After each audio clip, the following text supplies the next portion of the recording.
Do not let your hearts be troubled. You trust in God. யோவான் 14:1. நீங்கள் உள்ளம் கலங்க வேண்டாம், கடவுளிடம் நம்பிக்கை கொள்ளுங்கள்.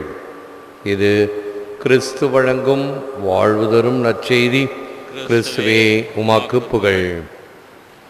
இயேசுவில் அன்பார்ந்த சகோதர சகோதரிகளே, அன்பார்ந்த தொலைக்காட்சி நேய விசுவாசிகளே, Clement of Alexandria quotes, Jesus changed sunset into sunrise. இயேசு சூரியன் மறைவை சூரிய உதயமாக மாற்றினார். திறந்த கல்லறை திருச்சபையின் கருவறை. இயேசுவினுடைய இறப்பு அவருடைய வாழ்வுக்கு முற்றுப்புள்ளி அல்ல, அது தொடக்கம், அது ஒரு கமா என்று சொல்லலாம். குற்றம் எத்தனை அத்தனை எல்லாம் குணம் என கொள்ளும் குணக்கடல் என்றே, மற்றும் நான் நம்பி ஈங்கு வந்து ஏற்றால் வாய் திறந்து ஒரு வார்த்தையும் சொல்லீர். கற்ற நற்றவருக்கே அருள்வீரேல் கடையனேன் எந்த கடைத்தலை செல்கேன். உற்ற நல் துணை உமையன்றி அறியேன். குற்றம் எத்தனை அத்தனையெல்லாம் குணமென கொள்ளும் குணக்கடல். குற்றங்கள் செய்பவர்கள் நாம், பாவிகள் செய்பவர்கள் நாம். ஆனாலும் இறைவன் அதை பொருட்படுத்தாமல் நம்மை ஏற்றுக்கொள்ளுகின்ற அன்பு தெய்வம், இரக்கம் நிறைந்த தெய்வம். குற்றம் தனை நாடாது குணம் தனை நாடும் தேவன். குற்றம் பார்க்கின் சுற்றம் இல்லை. இவைகளெல்லாம் தமிழில் உள்ள நல்ல மொழிகள். இப்படி நம்பிக்கையோடு நான் நம்பி ஈங்கு வந்து ஏற்றால் வாய் திறந்து ஒரு வார்த்தையும் சொல்லீர். நம்மகிட்ட இருக்கிற ஒரு கெட்ட பழக்கம் என்னன்னா, யாராவது சரி தப்புக்காக மனம் வருந்தி மன்னிப்பு கேட்க வராங்கன்னு வச்சுக்குவோம். உடனே நம்ம அந்த சமயத்தில் சொல்லுகின்ற வார்த்தைகள் என்ன? இப்போ தான் உனக்கு கண்ணு தெரிஞ்சுதா? இப்போ தான் புத்தி வந்துச்சா? இப்பயாவது தெரிஞ்சுதா? இனிமேலாவது ஒழுங்கா இரு அப்படின்னு 4 வார்த்தை நறுக்குன்னு கேட்டாதான் நமக்கு நிம்மதி, திருப்தி. கடவுள் அப்படி அல்ல. நான் நம்பி ஈங்கு வந்து உன்னை ஏற்றால் வாய் திறந்து ஒரு வார்த்தையும் சொல்லீர். அதைத்தான் அந்த ஊதாரி பிள்ளையினுடைய ஓமையிலே நாம் நன்கு பார்க்கலாம். சொத்து பத்தையெல்லாம் அழிச்சாச்சு, வாழ்க்கையை கெடுத்தாச்சு, குடும்ப பேரை நாசம் பண்ணியாச்சு. திரும்பி வரான், அண்ணங்காரன் பிணக்கிக்கிட்டு போயிடுறான். தம்பின்னு சொல்லக்கூட அவனுக்கு துணிவில்லை, கொஞ்சம் கூட இதயத்தில் இடமில்லை. ஆனால் தகப்பன் அவனை வாரி அணைத்து மகனுக்குரிய அந்தஸ்தை மறுபடியும் கொடுக்கிறார். அவனுடைய குற்றத்தை சுட்டி காட்டியோ அல்லது தண்டனை கொடுக்க வேண்டும் என்று சொல்லியோ இல்லாது இருப்பதுதான் இறை தந்தையினுடைய பரிவுள்ளம். வாய் திறந்து ஒரு வார்த்தையும் சொல்லீர். கற்ற நற்றவருக்கே அருள்வீரேல். நல்லா படித்தவங்க, நல்லவங்க, இவங்களுக்கு மட்டும்தான் நீர் அருளையும் ஆசிரியையும் இரக்கத்தையும் கொடுப்பீரானால் கடையனேன், மற்றவர்களுக்கெல்லாம் கடைசியாக இருக்கக்கூடிய இரக்கம் காட்டுவதற்கு கூட தகுதியில்லாத நான் எங்கு போவேன்? உற்ற நல் துணை உமையன்றி அறியேன். நீரே எனக்கு நல்ல துணை, நீரே எனக்கு எல்லாம், நீரே என்னுடைய கதி, நான் உமக்கு சமர்ப்பணம் என்பது என்ன அருமையான ஒரு பக்தனுடைய வார்த்தைகள் பாருங்கள். தகுதியில்லாதவர்களுக்கும் மன்னிப்பை கொடுப்பவர்தான் இறைவன். ஒரு முறை நெப்போலியனுடைய படையிலே ஒரு இராணுவ வீரன் ஒரு மிகப்பெரிய தவறை செய்துவிட்டான். என்னவென்றால், இரவிலே ஒரு 8 மணிக்கு பிறகு, இருட்டிய பிறகு எங்கேயும் விளக்கு வெளிச்சம் இருக்கக்கூடாது. ஏனென்றால் எதிரிகள் அந்த விளக்கு வெளிச்சத்தை பார்த்து வந்து தாக்கி அதனால் பெரிய சேதம் ஏற்படும் எல்லாருக்கும், ஒருவன் செய்கின்ற தவறினால். ஆகவே நெப்போலியன் அவனுக்கு மரண தண்டனை விதித்து விட்டான். உன்னால் மற்ற வீரர்களும் பழியாகி விடுவார்களே, இதை நீ உணராமல் இப்படி தவறு செய்தாய், உனக்கு மரண தண்டனை. உடனே அவங்க அம்மா நெப்போலியன் காலில் விழுந்து கெஞ்சுவாங்க, ஐயா மன்னா, தயவுசெய்து என் மகனை மன்னித்திரளும் என்று சொல்லும் பொழுது நெப்போலியன் சொல்லுவான், அவனுக்கு அந்த தகுதி இல்லை, அவன் செய்த தவறு மாபெரும் தவறு, அவன் ஒருவன் செய்த தவறினால் நாங்கள் எல்லாம் உயிரிழப்போம் என்று தெரிந்திருந்தும் செய்தான். ஆகவே இரக்கத்துக்குரிய தகுதி அவனுக்கு இல்லை என்று நெப்போலியன் சொல்வான்.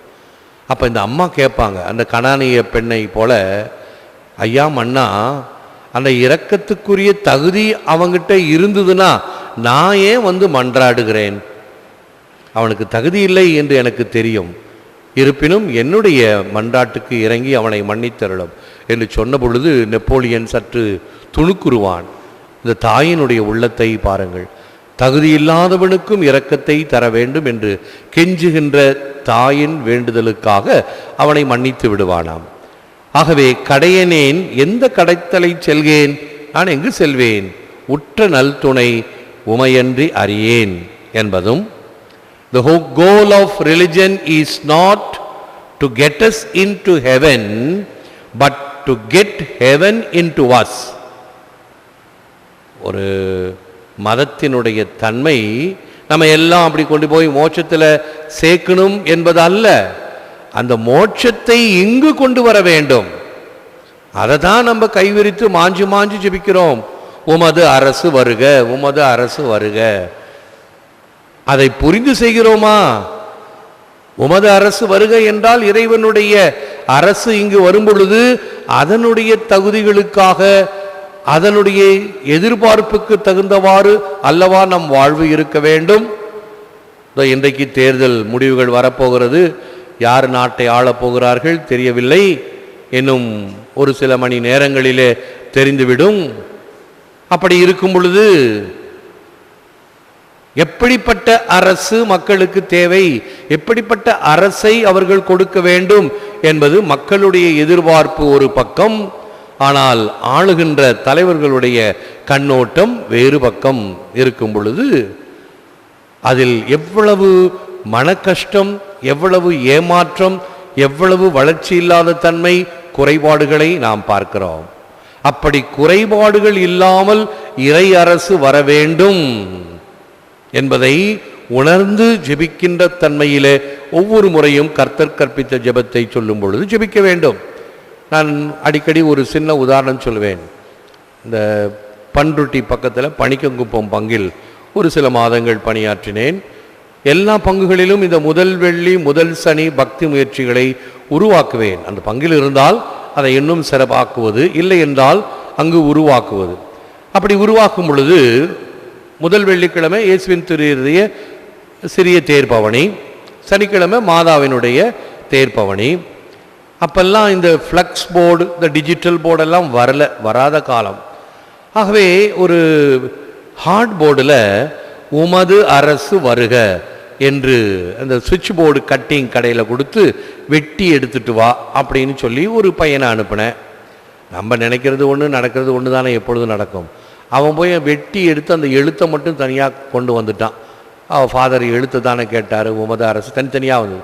அப்படி இல்லைப்பா, இந்த போர்டுலேயே உமது அரசு வருகன்னு இருக்கணும், பின்னாடி ஒரு கலர் பேப்பரை ஒட்டி ஒரு 2 அடி டியூப்லைட் போட்டால் அந்த எழுத்து மெளிரும், அதுதான் என்னுடைய எண்ணம், ஐடியா. நீ இப்படி கொண்டாந்துட்டியே, மறுபடி போய் செஞ்சுட்டு வா, பரவாயில்ல, இது வீணாகனாலும் பரவாயில்ல, எனக்கு அப்படித்தான் வேண்டும் என்று திருப்பி அனுப்பினேன்.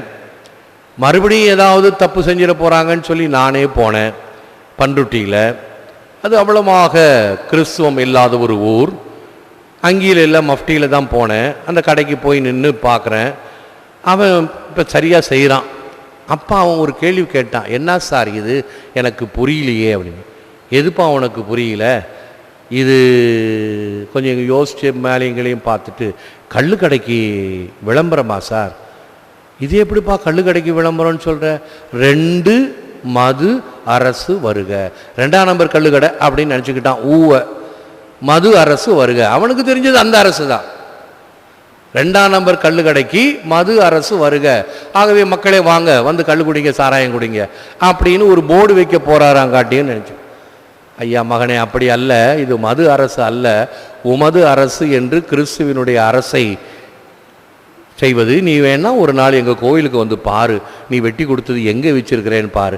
தேரில் வச்சு நாங்கள் இயேசுவினுடைய அந்த சுரூபத்துக்கு மேலே வச்சு நாங்கள் சுற்றுப்புறாரோம். ஓ சாரி சார், தெரியாமல் கேட்டுட்டேன், எனக்கு தெரிஞ்சதெல்லாம் இதுதான் அப்படின்னு சொன்னான்.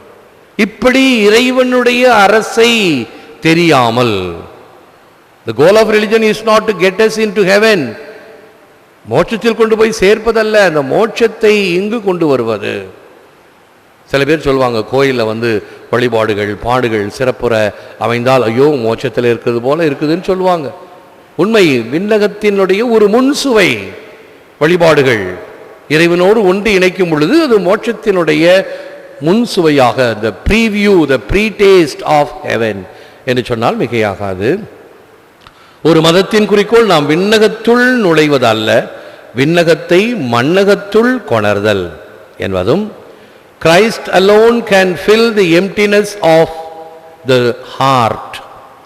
He alone can give the strength and joy of living in spite of any limit. கிறிஸ்து ஒருவரே மனித இதய வெறுமையை நிரப்ப வல்லவர். எந்த வரம்புக்குட்பட்டும் வாழ வலிமையும் மகிழ்ச்சியும் தர வல்லவர் அவர் ஒருவரே.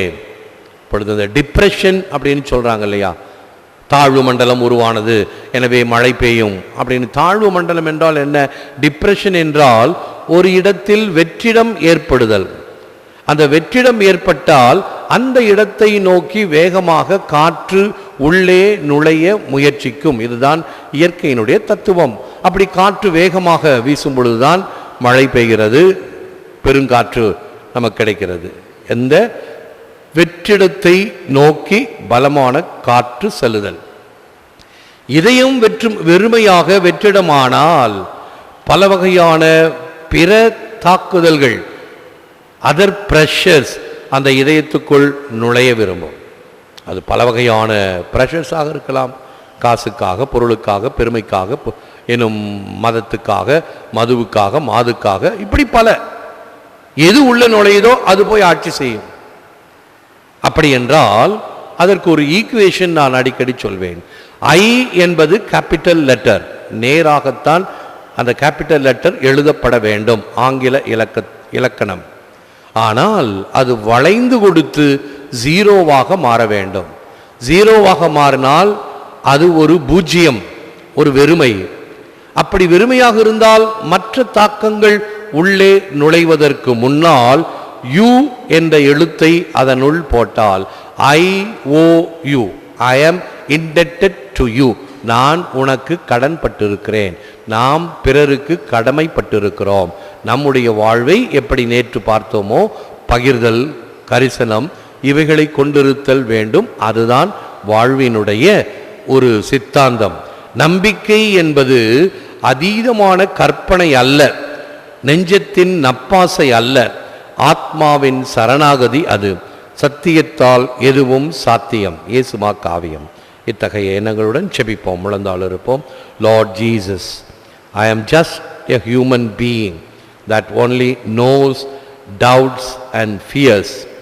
Open my mind to trust that you love me unconditionally, that every day I awake, breathing heaven on earth, you are waiting just for me.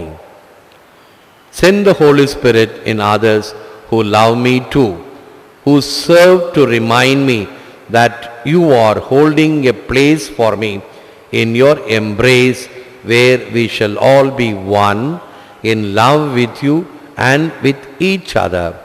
ஆண்டவராகிய இயேசுவே, அச்சத்தையும் சந்தேகத்தையுமே அறிந்த அற்ப மனிதன் நான்.